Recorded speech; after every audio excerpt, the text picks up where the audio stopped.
ባገባ በሶስተኛው ወር ፈተና የገጠመው ሙሽራው ዲያቆን።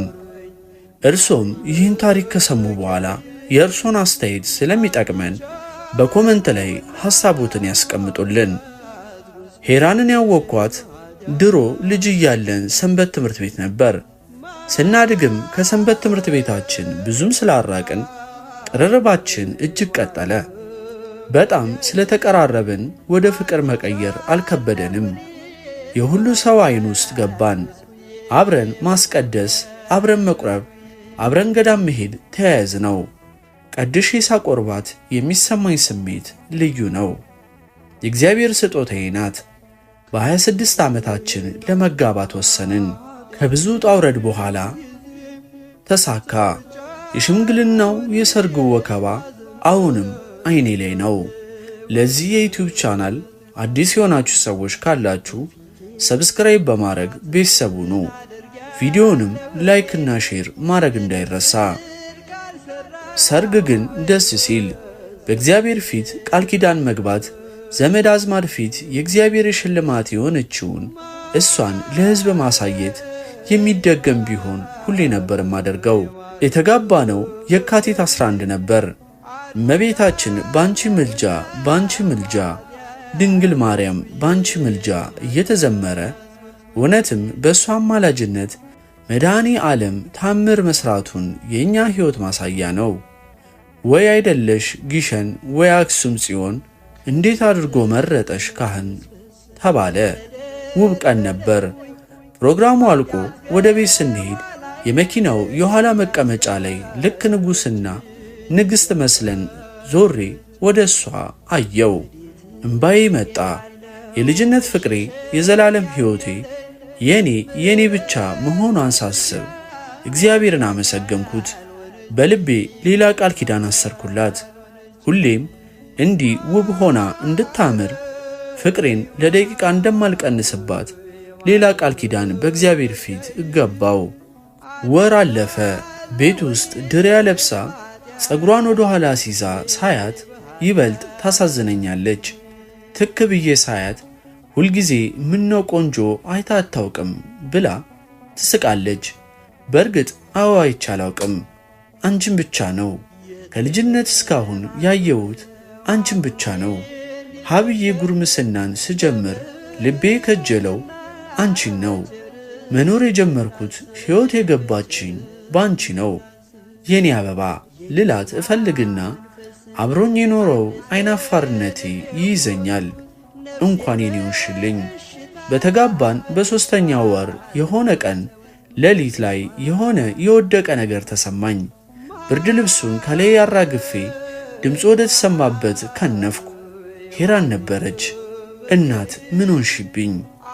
እኔ እንጃ። ልነሳ ስል እግሬ ከዳኝ። አንስቼ አልጋ ላይ ያስቀመጥኳት። ረጥባለች። ሽንቷ አመልጧት እንደሆነ አይኗ እንባ ቅርሮ ነገረችኝ። የኔ ምስኪን ተሳቃ እኮ ነው። ቆይ ባል ይታፈራል። ተነስተን ሶፋ ላይ ተኛን። በንጋታው ሥራ ለመሄድ ስነሳ ቀድማኝ ነክታ ነበር። አባቴ እግሬ እምቢ አለኝ አለችኝ። አትቀልጂ ተነሽ፣ ማርያምን እግሬ አልታዘዝ አለኝ። እያለቀሰች ነበር።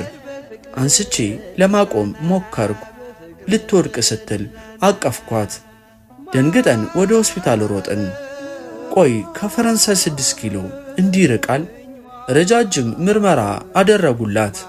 ከወገቧ በታች ፓራላይዝ ሆናለች። ሽንቷንም ምንም መቆጣጠር እንደማትችል መልአከ ሞት የመሰለ ሐኪም አረዳኝ። እየቆየ ወደ ላይ ከፍ ሊል እንደሚችልና ሙሉ ለሙሉ ልትንቀሳቀስ ልትችል እንደማትችል አቀርቅሮ ነገረኝ። ለልቤ ትልቅ ሰይፍ የገባበት የመሰለ አመመኝ። ስቅቅ ብዬ አለቀስኩ። ጌታ ሆይ በእኔ ኃጢአት ለምን እሷን፣ ለምን ምስኪኗን፣ በእናትህ እኔን ቅጣኝ፣ እሷን ማርልኝ ብዬ ተደፍቼ አነባው። ከቀን ወደ ቀን ሁኔታው እየከፋ መጣ። የአዋቂ ዳይፐር ትልቁ ወጫችን ሆነ። ሙሉ ሰውነቷም አልሰራለ። ብዙ ጊዜ ከሥራ ስቀር መስሪያ ቤቴ አባረረኝ። እናቷ የአስም በሽተኛ ናቸው። እኛ ጋር በመጡ ቁጥር ይታመማሉ።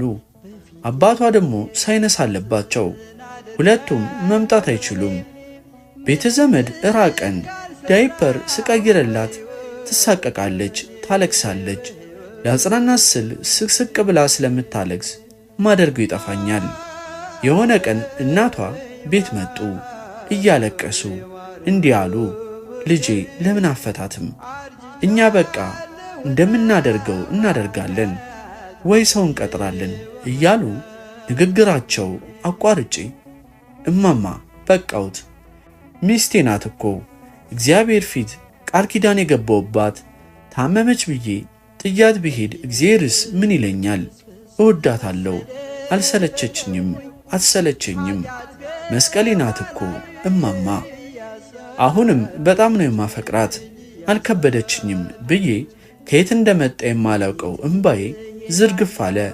ስናወራ ሰምታ ነበርና ሄራኔ ራሷን በትራስ ሸፍና ስቅስቅ ብላ አለቀሰች። አቀፊያት፣ አለቀስኩ። የቤተሰቦቿ ፍታት ጉትጎታ ሲበዛ አወሯት። ፍቅሬ ወዬ ለምን ጸበል አንሄድም? የዚህ ስቃይ አልበቃ ብሎ ሌላ ስቃይ። እንደዛ አትበይ፣ ተሰቃየሁ አላልኩም። ቢሆንም እኔ ተሳቀቅኩኝ። ለምን ጸበል አንሄድም?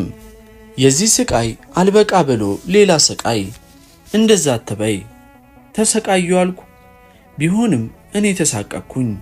እንዳታለቅሺ፣ ይህቺ ውብ ዓይንሽን እንዳታለቅሽባት። ደግሞ ዛሬ እንዴት ነው የምታምሪው?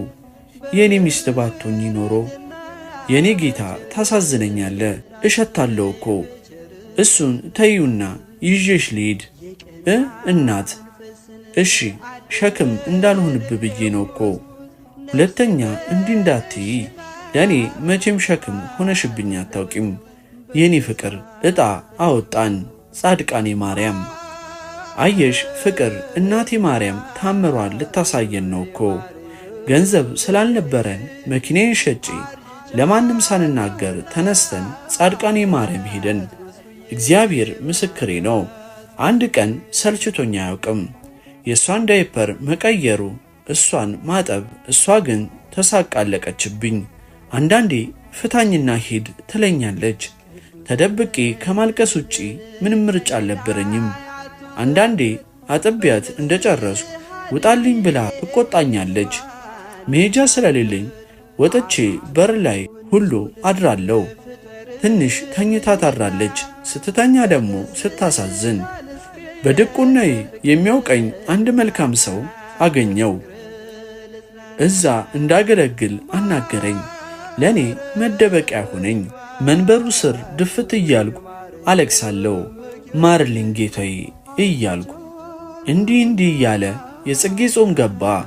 እንደለመድኩት እሷን አጥቤ እራት አብልቼ ስትተኛ መሐሌት ልቆም ወደ ቤተ መቅደስ በባትሬ እየተመራው ሄድኩ። አቤት ሲያምር! መሐሌቱ ልክ አክሊለ ጽጌ ማርያም ብለን ወረብ ስንጀምር ጩኸት ሰማው። ሄራን ሄራን የሚል ልቤ ልተፋው ደረሰ። በጣም ይመታል። መዞር ፈራው። የሞት ሞቴን ስዞር ሚስቴ ካጠገቤ ቆማለች። እምባ አንቋት ዳንኩኮ፣ ይቅርታ ባልኩኮ። እምባ ፊቷን ሞልቶ ተረፍኩ አለችኝ። ቤተ መቅደሱን በእልልታ ተሞላ። ከቤተ መቅደስ ይዚያት ወጥቼ አቀፊያት አለቀስኩ። ለቅቄያት እመቤቴ ምስል አድኖ ፊት ተንበረከኩ። እምባ ዝም ብሎ ይፈሳል። አንዳንዴ ግን እምባ በአፍ ያልተነገረ ጸሎት ነው፣ ምስጋናም ጭምር። ከሳምንት በኋላ እንዴት መቆም እንደቻለች ጠየኳት። በሕልሟ እመቤታችን ተነሺ ይበቃሻል እንዳለቻት ነገረችኝ። ምን ይሳናታል የኔ እናት። እኔ ሚስቴ ደና ሆነችልኝ፣ ዳነችልኝ። የእመቤቴን ክብር በዚህ ተገለጠልኝ።